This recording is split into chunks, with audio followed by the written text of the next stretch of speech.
అందరికీ నమస్కారం అండి. ఈరోజు ఈ వీడియోలో చొల్లంగి అమావాస్య రోజు ఆరోగ్యాన్ని ప్రసాదించేటటువంటి చొల్లంగి అమావాస్య దీపాన్ని ఎలా పెట్టాలి, ఎక్కడ పెట్టాలి, ఎప్పుడు పెట్టాలి, ఈ దీపాన్ని పెట్టుకోవడం వల్ల ఎటువంటి ప్రయోజనాలు కలుగుతాయి, దీపం కొండెక్కిన తర్వాత ఈ దీపాన్ని ఏం చేయాలి అనే విషయాలన్నీ కూడా ఈ వీడియోలో అయితే క్లియర్గా తెలుసుకుందామండి. అందుకని వీడియోని ఎవరు కూడా ఎక్కడ కూడా స్కిప్ చేయకుండా చివరి వరకు అయితే చూడండి.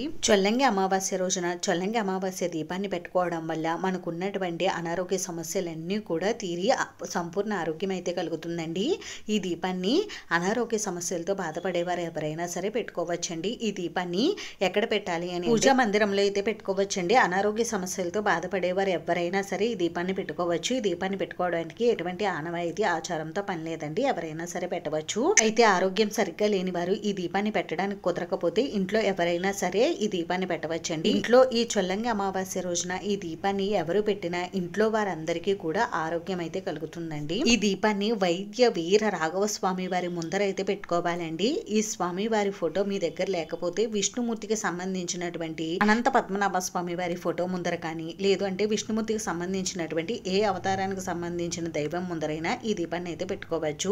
ఈ దీపాన్ని పెట్టుకోవడానికి దీపాన్ని ఎలా సిద్ధం చేసుకోవాలనేది ఇప్పుడైతే తెలుసుకుందామండి. ఈ దీపం పెట్టుకోవడానికి ముందుగా ఒక మిక్సర్ జార్ తీసుకుని ఇందులోకి ఒక 2 టేబుల్ స్పూన్ల వరకు బియ్యపిండి అయితే వేసుకోవాలండి. బియ్యపిండి లేని వారు బియ్యాన్ని కడిగి తడంతా కూడా ఆరిన తర్వాత పిండి అయితే పట్టుకోవాలి. ఆ తర్వాత ఈ పిండిలో 2 యాలకులు, కొద్దిగా పచ్చకర్పూరం, కొద్దిగా ఎండు కొబ్బరి పొడి, కొద్దిగా ఆవు నెయ్యి, కొద్దిగా బెల్లం తురుము వీటన్నిటిని కూడా వేసి మెత్తటి పౌడర్లో అయితే బ్లెండ్ చేసుకోవాలండి. ఈ విధంగా చేసుకుని ఈ పిండిని పక్కన అయితే పెట్టుకోవాలి. మీరు బెల్లం ప్లేస్ లో పంచదార కూడా తీసుకోవచ్చండి. ఇంట్లో ఎంత మంది ఉన్నా ఈ ఒక్క దీపం పెట్టుకుంటే సరిపోతుందండి. అందుకని దీపం కోసం మనం ఎక్కువ పిండి తీసుకోవాల్సిన అవసరం లేదండి. కొద్దిగా పిండి తీసుకుంటే సరిపోతుంది. ఎందుకంటే ఎక్కువ పిండి తీసిన తర్వాత ఆ పిండి కూడా మనమే తినాలండి. అందుకని కొద్దిగా తక్కువగానే మనం పిండిని అయితే తీసుకోండి.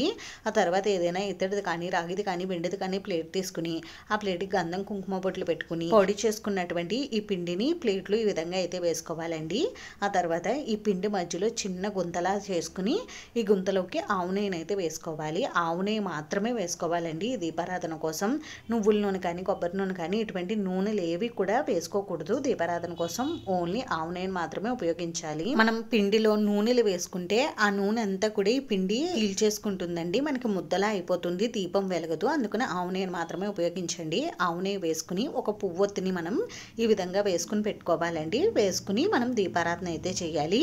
అయితే ఈ దీపారాధన చేసేటప్పుడు ముందుగా మనం మన నిత్య దీపారాధన చేసుకుని గణపతికి పూజ చేసి ఆ తర్వాత మాత్రమే ఈ దీపాన్ని వెలిగించాలి.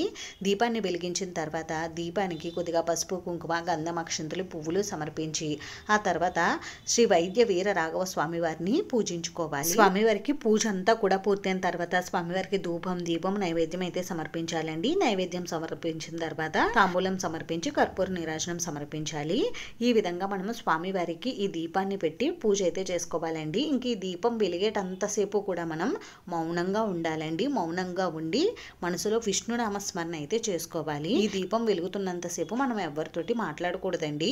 దీనిని మనం మౌని అమావాస్య అని కూడా పిలుస్తాం కదండి. అందుకని వీలున్నంతలో మనం మౌనంగా ఉండి ఈ దీపారాధన చేసుకుంటే మంచిది. అలాగే మనం స్వామివారికి పూజ చేసేటంతసేపు కూడా ఈ దీపం వెలుగుతూ ఉండాలండి. అందుకని దీపంలో మనం కొద్దిగా నెయ్యిని వడ్డించుకుంటూ ఉండాలి. దీపం కొండెక్కకుండా చూసుకోవాలి పూజ పూర్తయ్యేటంత వరకు. ఇంకా పూజ అంతా కూడా పూర్తయి దీపం కొండెక్కిన తర్వాత ఈ దీపాన్ని ఏం చేయాలని చాలా మందికి డౌట్ అయితే ఉంటుందండి. ఇంకా దీపం కొండెక్కిన తర్వాత ఈ దీపంలో ఉన్నటువంటి వత్తి తీసేసి ఈ పిండిని మనం కొద్దిగా ఆవు నెయ్యి కానీ, ఆవు పాలు కానీ, లేదు అంటే మంచినీళ్ళు కానీ వేసి బాగా కలుపుకుని చిన్న ముద్దలు చేసుకుని ఇంట్లో వారందరూ కూడా ప్రసాదంగా స్వీకరించాలండి.